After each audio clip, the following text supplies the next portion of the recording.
Hello everyone.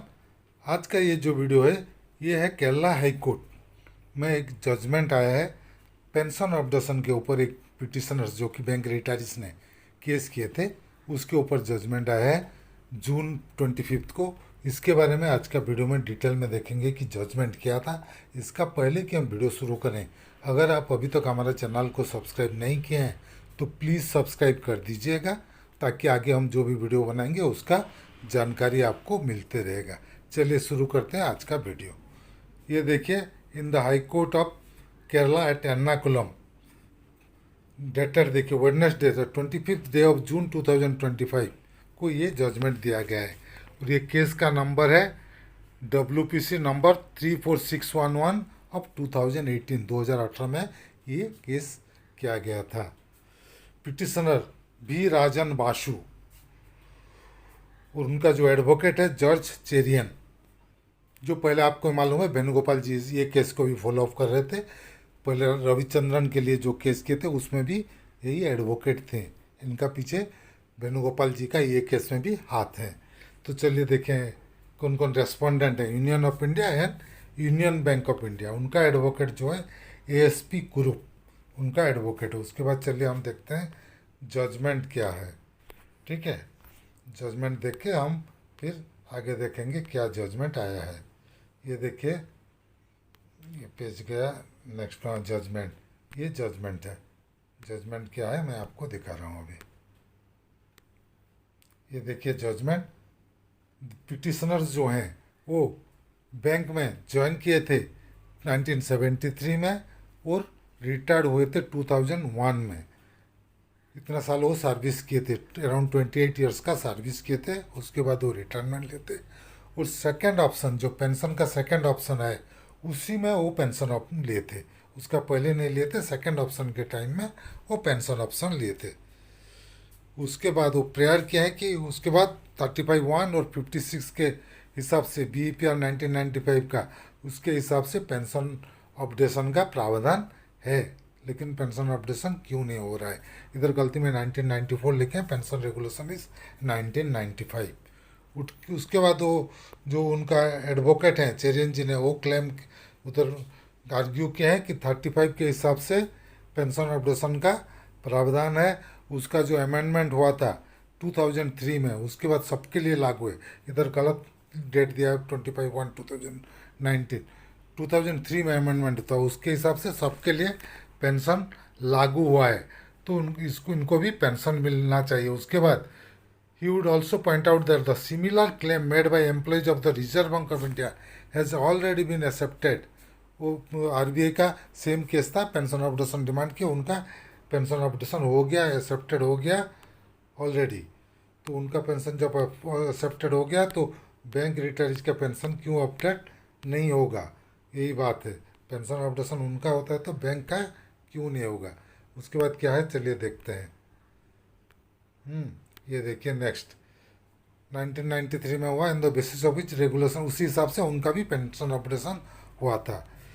लेकिन उधर वो लेटर लिए थे कम्युनिकेशन में, DFS ने RBI को जो लिखे थे, क्या लिखे थे उसमें, अगर उनका पेंशन अपडेशन करते हैं तो बाकी लोग भी डिमांड करेंगे पब्लिक सेक्टर बैंक में, और जिस वजह से कि फाइनेंशियल लॉस होगा, फाइनेंशियल हार्डशिप में बैंक चल रहा है, यही वो आर्ग्यू किए थे। If updation is extended they may cause financial hardships to the other bank, it is his submission with reference to the reply जो हुआ था उसी के हिसाब से। उसके बाद the petitioner with respect to the second respondent is just the opposite in so far there are sufficient funds available. अभी बैंक में सफिशिएंट फंड्स अवेलेबल है। 2010-11 में जो था 16-17 में बहुत जोर बढ़ गया, और अभी तो आप बोलिए मोर देन डबल से ऊपर बहुत ज़्यादा हो गया है पेंशन का फंड। सफिशिएंट है, उसका जो ईयरली जो इन्वेस्टमेंट में पैसा आता है वही सफिशिएंट है पेंशन अपडेशन और पेंशन पेमेंट के लिए। जो मेन पैसा है उसको छूने का ज़रूरत ही नहीं पड़ेगा पेंशन फंड को, उसका जो अर्निंग होता है एवरी ईयर उसी में हो जाएगा। उसके बाद I have also heard Shri Satchit P. Kurup, the land standing counsel for the respondent, who would submit that these matters are not placed on record before the second respondent and therefore appropriate direction may be issued in that matter। जो bank का advocate था वो बोला ये जो बात आप court में बता रहे हैं वो बात वो बैंक में नहीं सबमिट किए हैं कि ये हिसाब से हमारा पेंशन अपडेशन होना चाहिए। उसके बाद नोटिस दैट दो the petitioner has prima fascia point out is entitlement, लेकिन वो उधर क्लेम नहीं किया था, बैंक में क्लेम नहीं किए थे। उसीलिए in such circumstances I dispose of the writ petition directing the petitioner to file the representation file के करने के लिए वो उधर किए हैं। उसके बाद जो लास्ट पोर्शन देख लेते हैं, जजमेंट का ये लास्ट पैराग्राफ है, उसके हिसाब से क्या था हम देख लेते हैं। Matter before the second respondent के सामने वो पेश नहीं किए थे, इसलिए जजमेंट दिया गया सेकंड रेस्पोंडेंट के सामने वो क्लेम करें with in period of 4 weeks with the relevant fact and figure within a period of 4 weeks from the date of receipt of copy of this judgment। ये जजमेंट का copy मिलने के बाद 4 week के अंदर जाके क्लेम करिए बैंक में। If such a representation is filed by the petitioner, the competent officer under the second respondent would consider the F4 and pass an order after granting the petition also an opportunity of being heard within a further period of 8 weeks thereafter। वो बोले जो petitioner है bank का जो returnees है उनको बोला गया है कि तुम आप जाके 4 week के अंदर बैंक में क्लेम कीजिए सब ये सो जो डॉक्यूमेंट कोर्ट में दिए बैंक में सबमिट करके उसको क्लेम कीजिए आपका पेंशन अपडेशन के लिए, क्योंकि आप बैंक में अभी तक क्लेम नहीं किए हैं। दूसरा, बैंक को बोले इंस्ट्रक्शन दिया गया जब आपको मिलेगा उनको 8 weeks के अंदर आपको उसके ऊपर एक डिसीजन लेके उनको जनाना है पिटिशनर को। पिटिशनर जो क्लेम करेगा उसको 8 weeks के अंदर आपको सुन के उनको जजमेंट देना है फर्दर पीरियड ऑफ 8 weeks।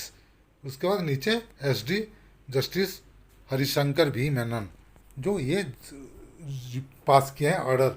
मैं इस जगह में मुझे याद है, मैं उसीलिए बता रहा हूँ, पहले भी जो वेणुगोपालन जी ने रविचंद्रन जी का एक केस किए थे, रविचंद्रन या रामचंद्रन समथिंग था उनका, रविचंद्रन मोस्ट ऑफली, उनका केस जो था उसी में भी ऐसे सेम टाइप का डिसीजन था जाके बैंक में क्लेम करने के लिए। वो गए बैंक में क्लेम किए, बैंक उसको रिजेक्ट कर दिया, सीधा बोला कि मैटर इज सब जुडिस और पेंशन अपडेशन का प्रावधान नहीं है, इसलिए कंसिडर नहीं किया जाएगा बोल के रिजेक्ट कर दिया। उसके बाद वो केस का क्या हुआ पता नहीं, उसको और एक बार फाइल करना चाहिए था रिव्यू करने के लिए, लेकिन अभी तक शायद फाइल नहीं किया है। हो सकता है आगे ये केस आ गया तो एक साथ दोनों को मिला के फिर आगे फाइल किया जा सकता है। एनीवे जो जजमेंट दिया गया एक उसमें दिया गया था ह्यूमैनिटेरियन ग्राउंड में कंसिडर करने के लिए, एक्स्ट्रा उधर लिखा गया था वो केस में, लेकिन उधर भी बोला गया था बैंक को क्लेम करने के लिए, वो बैंक को डिसीजन लेने के लिए। सेम जजमेंट इधर भी है। एनीवे चलिए, ये था आज का वीडियो। अगर हमारा वीडियो आपको पसंद आया तो प्लीज़ इसको लाइक कीजिए, शेयर कीजिए। आपका कुछ मतामत है तो कमेंट सेक्शन में ज़रूर दीजिएगा, और अगर अभी तक हमारे चैनल को सब्सक्राइब नहीं किए हैं तो प्लीज़ सब्सक्राइब कर दीजिएगा, ताकि आगे हम जो भी वीडियो बनाएंगे उसका जानकारी आपको मिलते रहेगा। Team Amiya Kumar Mishra, thank you.